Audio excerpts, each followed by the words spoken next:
Hey everyone, welcome to Shop Talk. We're looking at a 550 XP West Coast build. These are limited edition.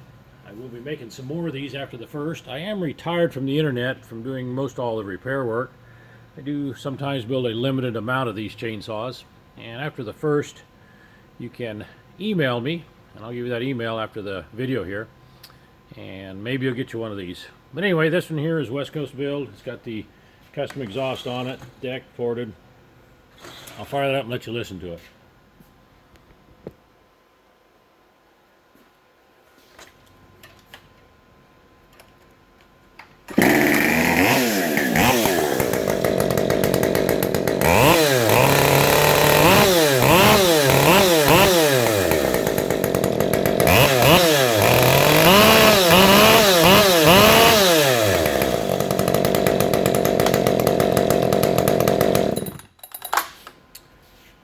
Will be disabled at the end of the video. There is the email, and I answer emails when I have time. I no longer take the phone calls, so there's the email address.